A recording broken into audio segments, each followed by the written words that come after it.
गंभीर माहौल के बाद मैं चाहता हूँ वो आए, इस माहौल को थोड़ा सा हल्का करें। श्रद्धेय लल्लू जी हास्य व्यंग्य के बड़े रचनाकार होते हैं मित्रों। व्यंग्य वो होता है जिसको थोड़ा सा एंटीना लगा करके कैच करना पड़ता है। हास्य तो सीधे सीधे समझ में आ जाता है। और हमारे अयोध्या के ताराचंद तन्हा जी हैं, उन्होंने लिखा, उनकी 4 पंक्तियां व्यंग्य की मुझे याद आती हैं। उन्होंने लिखा कि जिनके लिए था मन में मैं श्रद्धा लिए हुए, जिसके लिए था मन में मैं श्रद्धा लिए हुए, एक दिन मिला गली में वो अद्धा लिए हुए, और चोरी से जो करता रहा जंगल का सफाया, मंत्री बना फोटो छपी पौधा लिए हुए। तो मित्रों ये व्यंग्य होता है और इसी विधा के माहिर हैं श्रद्धेय लल्लू जी। अभी बात आई कि भगवान भोलेनाथ जी के दरबार में एक कवि सम्मेलन हो रहा है, भोलेनाथ जी को याद किया गया। और श्रद्धेय लल्लू जी ऐसे कवि हैं जो विसंगतियों से व्यंग्य उठाते हैं, विसंगतियों पर चोट करते हैं। और ऐसे में मुझे प्रसाद गजरहा की 4 पंक्तियां याद आ गई। उन्होंने महादेव जी से एक निवेदन किया, स्थितियां ऐसी बदल गई समाज की। उन्होंने कहा कि भोलेनाथ प्रभु जहां हो अच्छे में हो, इधर मत आ जाना कहीं। वो 4 पंक्तियां उठी की पढ़ता हूँ और श्रद्धेय लल्लू जी को बुलाता हूँ।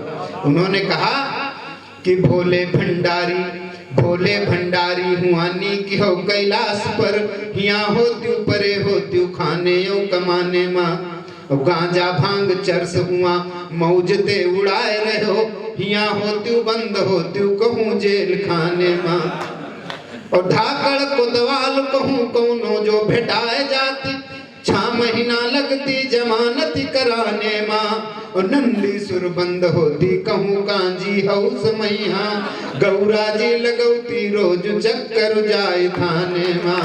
तो इन्हीं विसंगतियों को जिन्होंने अपनी कविता का केंद्र बनाया, कविता का विषय बनाया, ऐसे श्रद्धेय लल्लू जी के लिए जोरदार तालियां बजाइए।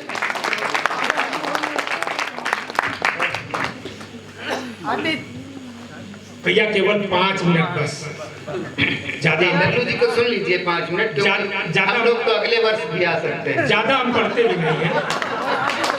बड़े कवि हैं, बड़े कवि जल्दी नहीं आना स्वीकार करते, इसलिए पैसा ज्यादा लगा। हमारे परम मित्र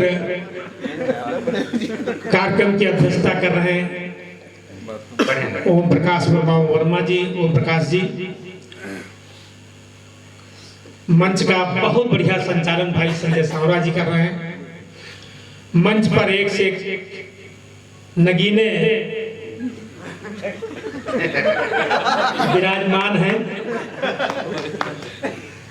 भाई हास्य के हाउती कब जहां सुनील झंझटी जी हैं। क्यों कोई गलत कह दिया क्या? नहीं, पिछले साल इनको खरदूषण पुरस्कार मिला था। वही वीर रस के हिमालय, वीर रस के कोच के हिमालय राजकुमार सोनी जी विद्यमान हैं। कुमार पुष्पेन जी की गरिमामय उपस्थिति यहाँ पर है। शशि सेना जी के गीतों को आपने सुना और सराहा। हमारे पापा की परियां भी सामने बैठी हुई हैं। अपने लिए ताली बजाइए, अपने लिए बजाइए। प्यारे प्यारे बच्चे भी बैठे हैं, हमारे भाई लोग भी बैठे हैं। मैं सबको प्रणाम निवेदित करता हूँ। 4 पंक्तियां हमको डांट रहे हो? वास्तव में नहीं, हम लल्लू हैं ऐसा नहीं है। हम बिल्कुल बताओ सही बात। अभी जब मैं यहाँ आया, मैंने लैंड किया अपना वाहन। हाँ मतलब, अरे लैंड मतलब रोका, तो मैं उतरा और उतर के मैं चलने लगा, टहलते हुए चलने लगा। तब तक एक मोटरसाइकिल वाला आया और बगल में रुका, ब्रेक मारा। तो हम इधर देखे, कहा बे लल्लू है क्या? तो हम कहा हमें यहाँ भी सब पहचानते हैं। हाँ मतलब क्या बताऊं, बहुत बढ़िया, बहुत बढ़िया। एक माला 40 साल पहले पहना रहा है, अब अभी तक झेल लगी। आज राजकुमार सोनी पहनाई, भगवान ने माने, सरकार ने मान्यता दे दी है। चलिए अच्छा एक बात और बता दे, हम लल्लू हैं तो हम कविता वविता कुछ जानते नहीं हैं। बिल्कुल सही बात, मतलब सुंदर क्या? अच्छा हम सुंदर हैं। एक बार भैया इनके लिए सम्मान बता के बहुत बढ़िया। अच्छा, दो पंक्तियां हमारा मन कर रहा संचालक महोदय के सम्मान में पढ़ दे क्या? पढ़ दे, बजाओ फिर देखा जाए। दो पंक्तियां संचालक महोदय के सम्मान में पढ़ रहा हूँ, अगर लगे। अच्छा, मैं व्यंग लिखता हूँ, हाथ से लिखता नहीं, हाथ तो लिखते, नागेंद्र जी लिखते हैं, मैं व्यंग लिखता हूँ कि जस राम के साथ है सीता, ऐसे लग रहा है। ताली बजाओ यार, ऐसे क्या है? जस राम के साथ है सीता है और उनके साथ है गिरिजा, जस राम के साथ है सीता है और उनके साथ है गिरिजा, और हमारे साथ है संचालक जी वही सानिया मिर्जा, हमारे साथ है संचालक जी वही सानिया। बढ़िया है ना? हाँ, ताली बजा दो, इनके सम्मान में जाओ। बहुत बढ़िया संचालक।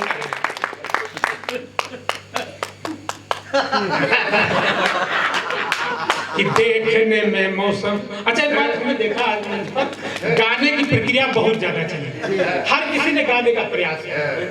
तो हमारो मन का हम गा दी का, लेकिन हम गा नहीं पाए, बड़ा मुश्किल दिया। अच्छा चलो, चार पंक्तियां संचालक महोदय के सम्मान में पढ़ रहे हैं कि देखने में मौसम ये सुहाना लगता है, देखने में मौसम ये सुहाना लगता है। रमेश चंद्र रावत हमका देख रहे हैं घूर घूर के। हाँ, पहली बार देख रहे हैं। रमेश जी हमसे कह रहे थे, जो पहली बार देखेगा घूर के देखेगा। ऐसा है दादा, रमेश जी हमसे कह रहे थे कि लल्लू जी की शक्ल हमारी पत्नी से मिलती है। वो कह रहे थे कि मूर्तियों का अंतर है, तो हमने कहा लल्लू जी के दूल्हे तो है नहीं, तो कहने हमारी पत्नी के हैं। अच्छा, एक बात बिल्कुल सही मैं पूछ रहा हूँ आपको कि हमारे मूछे नहीं है? नहीं ना? नहीं है? अरे जोर से बताओ कि नहीं है। और भगवान राम के नहीं है, भगवान कृष्ण के नहीं है, और कंस के, और रावण के, और संचालक के। ऐसा है लल्लू जी, दरअसल लल्लू जी ये सब पढ़ने वाले लड़के ये जानते हैं। अच्छा, जहाँ से ये जानते हैं कि जब मास्टर पढ़ाते हैं तो जो शब्द जो है महत्वपूर्ण होता है उसको अंडरलाइन करवा देते हैं। भगवान ने भी अंडरलाइन किया, नाक बहुत महत्वपूर्ण है। अब जिसकी नाक महत्वपूर्ण नहीं है उसने अंडरलाइन नहीं किया। अच्छा, तो हम कहाँ थे, पढ़ रहे थे इनके विषय में ना कि देखने में मौसम ये सुहाना लगता है, देखने में मौसम ये सुहाना लगता है, बोलने में संचालक मस्ताना लगता है, बोलने में संचालक मस्ताना लगता है। अरे वैसे तो ये चलता फिरता कभी सम्मेलन है।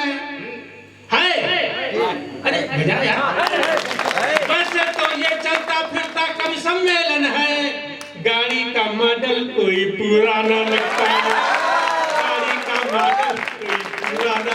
अच्छा, एक बात है कि सब लोगों ने सब कुछ कहा, लेकिन हमारे साहित्यकारों के विषय में किसी ने नहीं कहा ना।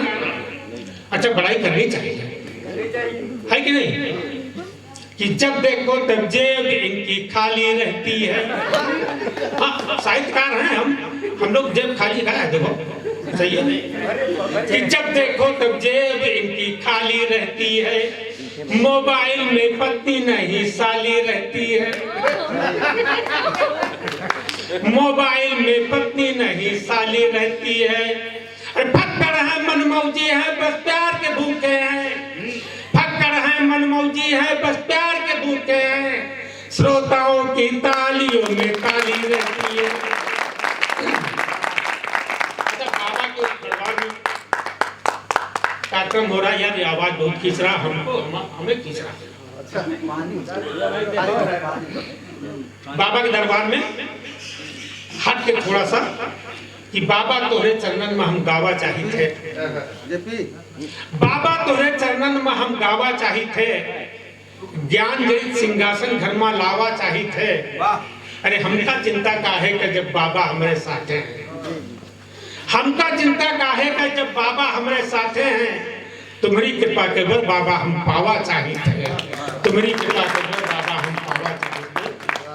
प्रधान जी भी बैठे हैं, कभी पानी पी प्रधान जी भी बैठे, वो रचना हो गया जरूर। वाह क्या बात है। बैठे देखो याद आ जाए तो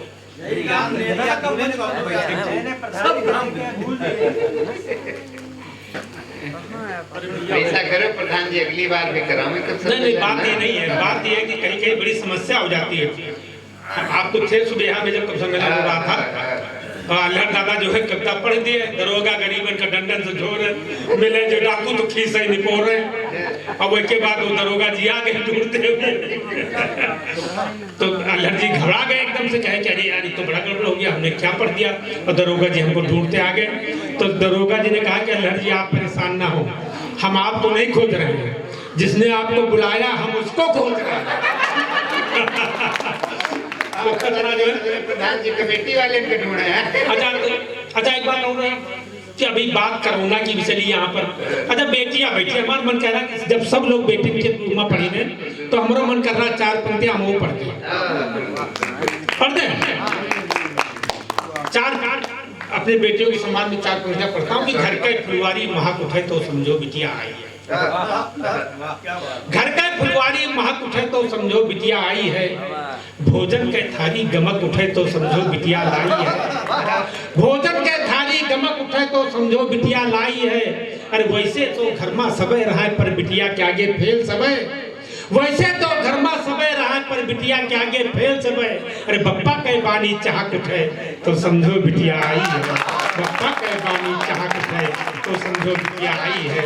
बप्पा के बानी चाहक हमेरे साथ यहाँ बस करो, अब ना जाए।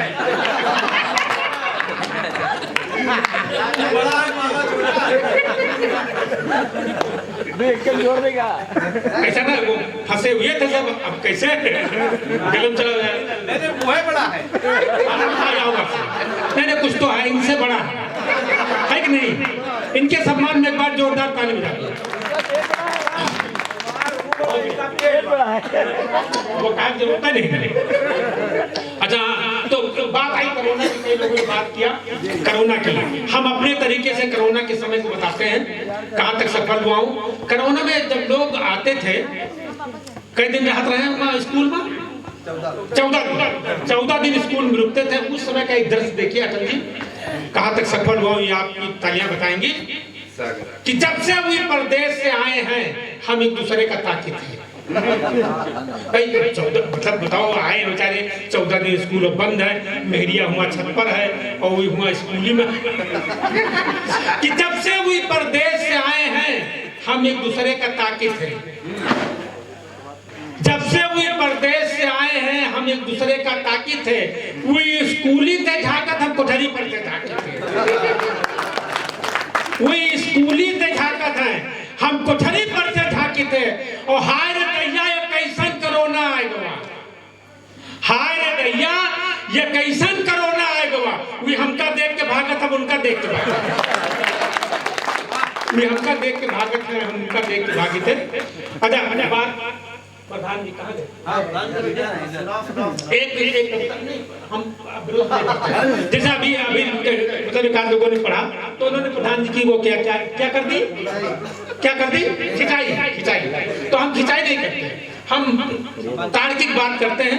एक व्यंग देखें आप, एक मंदिर के सामने हम खड़े हुए हैं सपत्नीक, वहीं से व्यंग उठाता हूं कि एक दिन की बात, श्रीमती जी थी साथ, हम दोनों लोग बाजार में घूम रहे थे, बातों की मस्ती में झूम रहे थे। इतने में बजरंग बली का मंदिर आया, मैंने सिर नहीं झुकाया। इतने में बजरंग बली का मंदिर आया, मैंने सिर नहीं झुकाया। सामने दिखाई पड़ गए प्रधान जी, उन्हें तत्काल सलाम बजाया। देखते ही श्रीमती जी आग बबूला हो गई, जलती आग का चूल्हा हो गई। बोली बजरंग बली के मंदिर में तुमने सिर नहीं झुकाया? बोली बजरंग बली के मंदिर में तुमने सिर नहीं झुकाया। प्रधान जी को देखते ही सलाम बजाया। मैंने कहा प्रियतमे, मित्रों इन पंक्तियों पर आपकी तालियां चाहूंगा।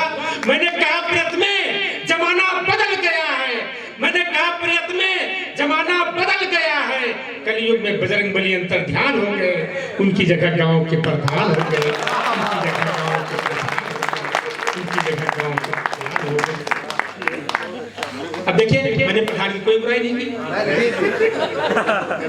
तो कहाँ बुराई है? मैं बताऊं आपको, जैसे भगवान श्री राम का आशीर्वाद पाने के लिए आपको किसके पास जाना है? बजरंग बली की पूजा करनी है। बजरंग बली की पूजा करोगे तभी तो भगवान श्री राम का आशीर्वाद मिलेगा। वैसे ही किसी भी योजना का अगर लाभ लेना है आपको किसके पास जाना है? ताली बजाओ।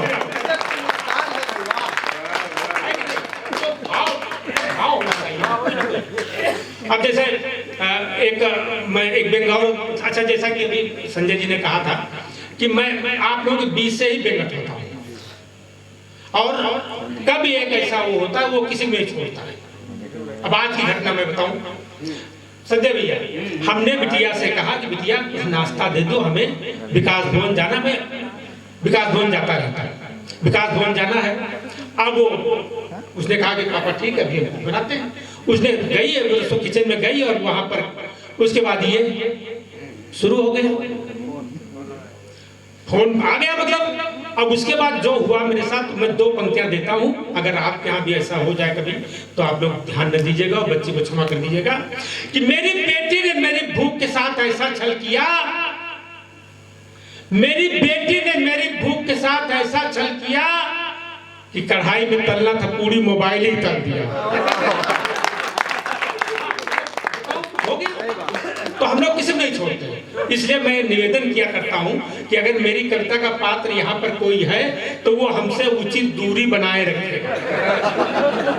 पहली बात तो मैं अमेठी का रहने वाला हूं,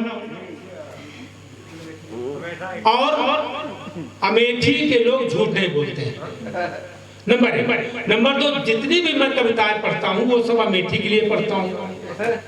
जितने भी पात्र होते हैं, चाहे प्रधान जी हो चाहे जो, वो अमेठी के होते हैं। तो हमारे यहाँ कोई मतलब है नहीं। पिछली बार तो कि अस्पताल में आम चर्चा थी। हाँ जी हाँ, पिछली बार रामलीला जो है वो रामलीला का कुछ पोर्शन अमेठी में चला गया, तो मैं अमेठी में कट गया। ये कटे राहुल गांधी अच्छा, तो मैं मतलब अमेठी से संबंधित कविता पढ़ रहा हूँ, आप लोग ये ध्यान में रखिएगा। आप लोगों को मेरा कोई सरोकार नहीं है, नहीं पता लगे कि आगे कोई मिल जाए। हाँ सही बात है भाई।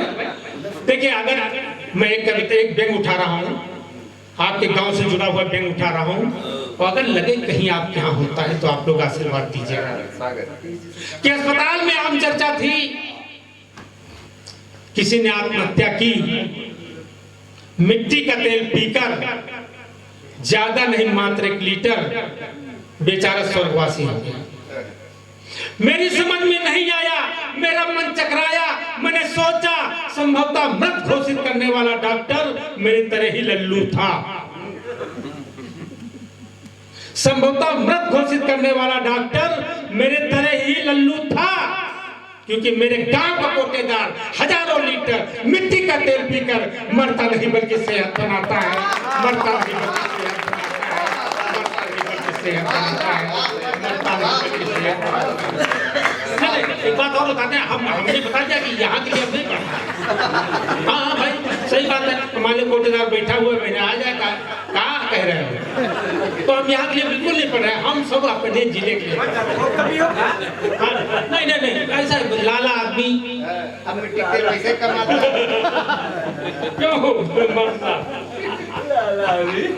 अच्छा तो बस करें, बस न करो, बस वाली कविता और करो, बस। अच्छा एक कविता, चलिए एक कविता और सुना देते हैं। बस यात्रा, चलिए आपका आदेश है, अटल जी का आदेश है, बस यात्रा सुना देते हैं, उसके बाद फिर मिलेंगे। हाँ हो जाता है भाई। अब मतलब हम बताएं आपको कि हमारा ये पैर टूट गया था, ये एक्सीडेंट हो गया। उसके बाद मैं डॉक्टर बीबी सिंह के यहाँ, जो वहाँ लखनऊ में है, उनके यहाँ एडमिट हुआ, मैं ठीक हो गया।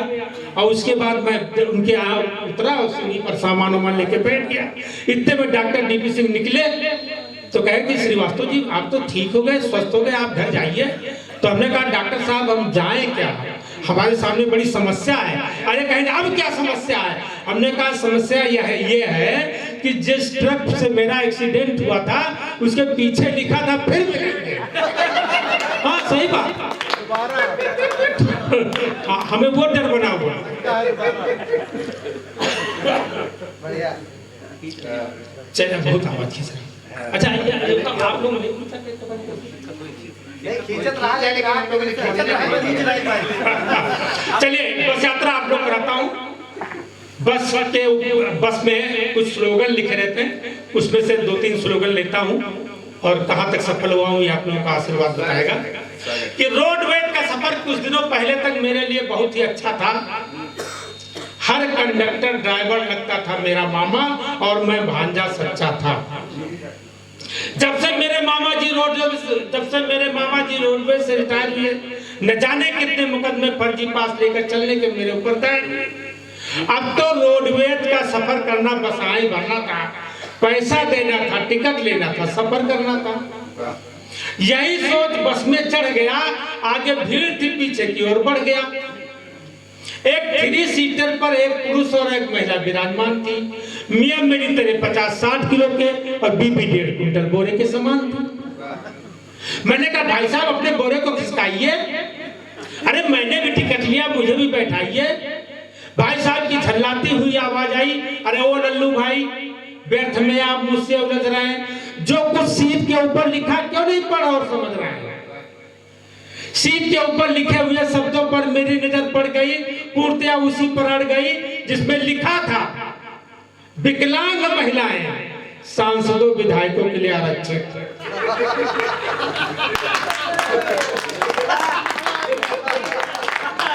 जिसमें लिखा था कि विकलांग महिलाएं सांसदों विधायकों के लिए आरक्षित। मैंने मन ही मन सोचा इस सीट पर आम जनता का बैठना पूर्णतया वर्जित। थोड़ा सा आगे बढ़ा, आश्चर्यचकित हो गया खड़ा। थोड़ा सा आगे बढ़ा, आश्चर्यचकित होकर हो गया खड़ा। एक साहब अपनी पत्नी को पकड़े थे, दोनों हाथों से जकड़े थे। मैंने कहा भाई साहब ये क्या हो रहा है, स्पष्टीकरण दीजिए। उसने कहा दिखाई नहीं पड़ता लिखा हुआ, अपने सामान की सुरक्षा स्वयं कीजिए।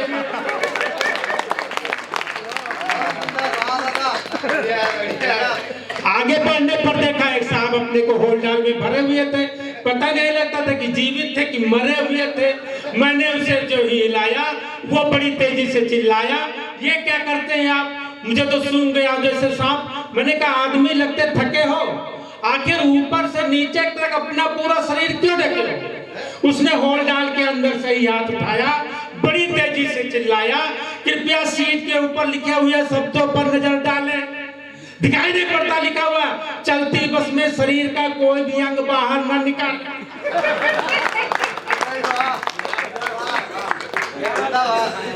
सुनते ही मैंने अपना माथा ठोका, निकाला जेब से पुकार की पुड़िया और मुंह में झोंका। इतने में कंडक्टर घूरा और बोला, लल्लू जी आप तो नियम और कानून जानते हैं, सजा जुर्माना दोनों हो सकती मानते हैं। मैंने कहा भाई साहब मुझे पढ़ाएंगे उन्होंने कहा दिखाई नहीं पड़ता लिखा हुआ है धूम्रपान निषेध। मित्रों जिसके लिए मैंने पूरी रचना लिखी है, इस अंतिम बंद पर आपका आशीर्वाद चाहूंगा। इतने में कॉलेज के 2 छात्रों ने जबरदस्ती बस को रोका। इतने में कॉलेज के 2 छात्रों ने जबरदस्ती बस को रोका, निकाला जेब से देसी कट्टा, जोरदार हवाई फायर झोंका। यात्रियों को सबको लूट कर, उनकी इच्छाओं को सूट कर अंत में मेरे पास आए, बड़ी तेजी से चिल्लाए, जो कुछ भी हो निकाल दीजिए, अन्यथा अपनी जान की खैर मत समझिए। जो कुछ भी हो निकाल दीजिए, अन्यथा अपनी जान की खैर मत समझिए। मित्रों मैं कहीं कभी सम्मेलन से वापस आ रहा, इत्तेफाक से लिफाफा मिला था। ये इशारा है। नहीं नहीं ऐसा नहीं, नहीं यहाँ तो मिलेगा ना। विश्वास रखो। कितने में कॉलेज के 2 छात्रों ने जबरदस्ती बस को रोका, निकाला जेब से देसी कट्टा, जोरदार हवाई फायर झोंका। यात्रियों को सबको लूट कर, उनकी इच्छाओं को सूट कर अंत में मेरे पास आए, बड़ी तेजी से चिल्लाए, जो कुछ भी हो निकाल दीजिए, अन्यथा अपनी जान की खैर मत समझिए। मैंने कवि सम्मेलन से मिला हुआ लिफाफा उन्हें दिया। मैंने कवि सम्मेलन से मिला हुआ लिफाफा उन्हें दिया, साथ ही साथ अनुरोध भी किया कि नाम तो तुमने रोशन ही कर दिया बस में डकैती डाल के, पर इस देश को रखना मेरे प्यारे बच्चों संभाल के, पर इस देश को रखना मेरे बच्चों संभाल के। जय हिंद, जय भारत। बहुत सुंदर शुद्ध लल्लू जी ने बहुत अच्छा उपसंहार किया इस कवि सम्मेलन का।